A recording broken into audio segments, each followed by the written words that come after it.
Oke, assalamualaikum warahmatullahi wabarakatuh.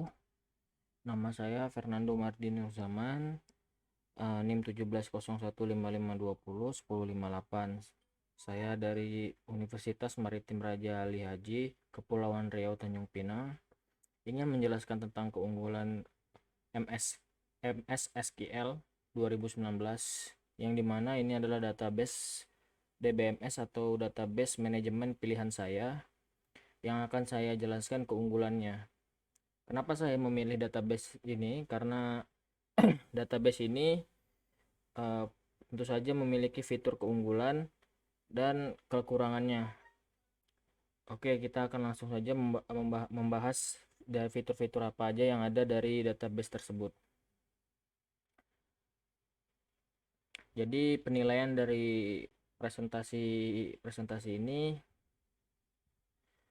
adalah 3 poin, yaitu menjelaskan keunggulan dan kekurangannya. Yang kedua itu menjelaskan spesifikasi dari SQL tersebut, apa aja, mau dari perangkat keras, perangkat lunak. Yang kedua ANSI SQL. Dalam ANSI SQL ini mungkin saya agak kurang mengerti karena saya juga baru belajar dalam memahami SQL yang ada pada MSQL ini. Jadi Microsoft SQL ini adalah sistem manajemen basis data yang relasional atau RDBMS yang diciptakan oleh Microsoft. Menggunakan arsitekturnya client server, bahasa query-nya itu Transact SQL yang merupakan implementasi dari atau pengembangan dari standar SQL ANSI ISO yang digunakan Microsoft dan Sysbase. Terus fitur ada ini mampu mirroring data dan clusteringnya. Server ini digunakan di dunia bisnis untuk memiliki basis data berskala kecil sampai menengah. Tapi sekarang juga banyak orang yang menggunakannya udah yang sampai tahap atas lah istilahnya, basis data besar. Jadi fungsinya ini hampir sama dengan dengan DBMS lainnya, cuman di sini yang kalian harus melihat. Nah, SQL ini dapat mengatur Excel table, produk dan lainnya. Jadi aksesnya itu dapat diatur-atur, mau database mana di setting. Nah, langsung kita masuk kelebihannya. Oke, kalau kelebihan dari SQL Server ini dengan kemampuan untuk mengolah data yang besar, maka DBMS ini sangat cocok untuk perusahaan mikro, menengah hingga besar sekalipun. DBMS jenis ini memiliki kelebihan memanajemen user dengan diatur hak akses terhadap pengaksesan data oleh database administrator, mempunyai tingkat keamanan data yang sangat baik, mendapat melakukan backup, recovery, rollback dan dengan mudah, mempunyai kelebihan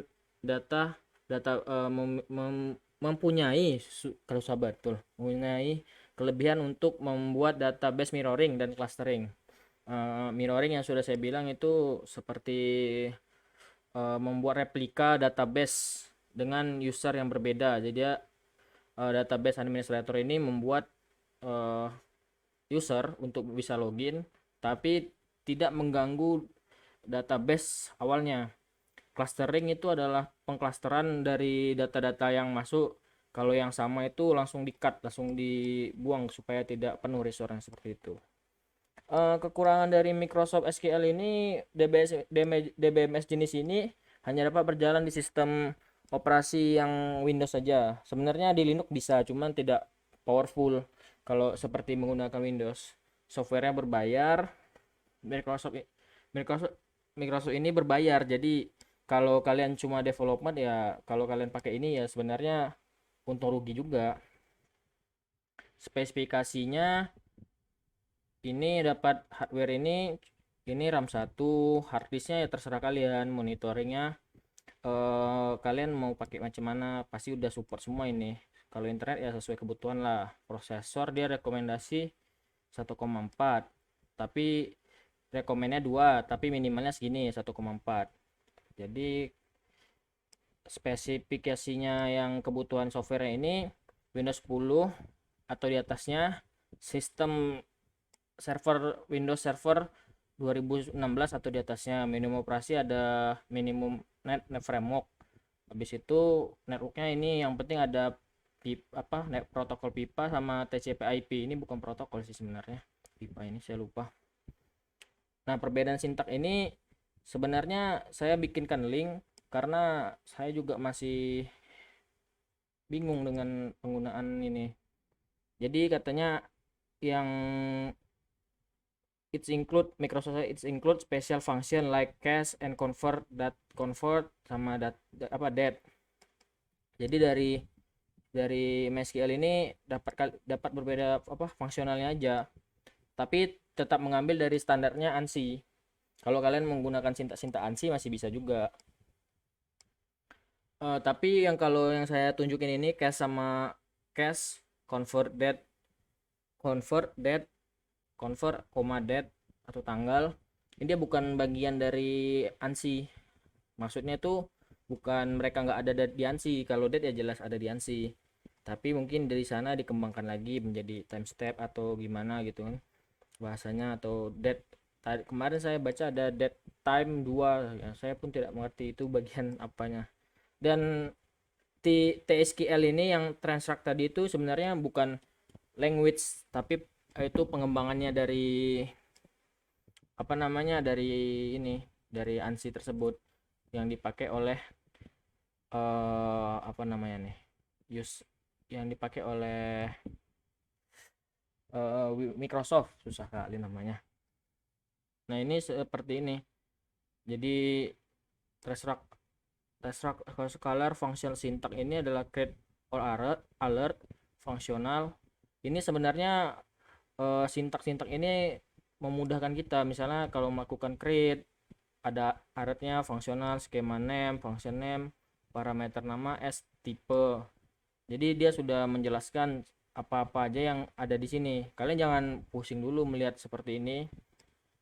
Sebenarnya kalau kita bisa mengikuti dokumentasi yang ada dari atas sampai ke bawah ini, kita bakal mengerti satu persatunya ini. Seperti ya, di sini ada bagian end, begin, function body, return scalar expression. Ini nggak ada di bagian SQL ini. Nah, seperti ini sudah tidak ada. Auto increment ya jelas ada di mana-mana. Constraint, NL, select from where. Kalau ini pasti sama dengan yang DBMS seperti MySQL, Postgre. Oh iya, saya pengen memberitahu bahwasannya kalau enterprise kalian lebih cocok ke Microsoft Server 2019 ini. Seperti dimana kalau kalian developer itu cocoknya pengembangan aplikasi, kalian cocoknya itu di bagian MySQL. Kalau Postgre itu untuk bagian AI.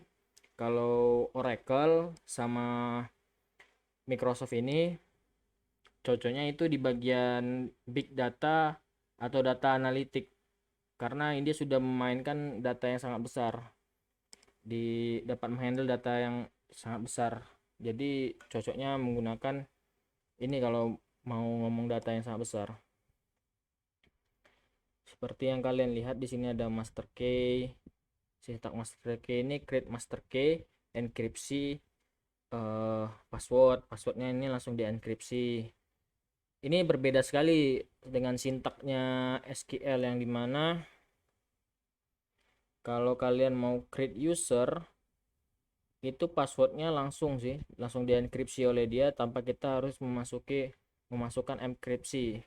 Setahu saya menggunakan Apache ya, tapi kalau salah tolong diperbaiki juga, nggak apa-apa, saya juga lagi belajar. Ya udahlah, mungkin itu saja yang saya dapat sampaikan. Apabila saya ada kesalahan kata, saya mohon maaf. Oh ya, ini referensi saya ya, saya mengambil dari beberapa tempat, dan tadi juga ini juga salah satu referensi, tapi saya tidak masuk referensi karena saya menggunakannya. Oke, jadi saya tutup. Wabillahi taufiq wal hidayah. Wassalamualaikum warahmatullahi wabarakatuh.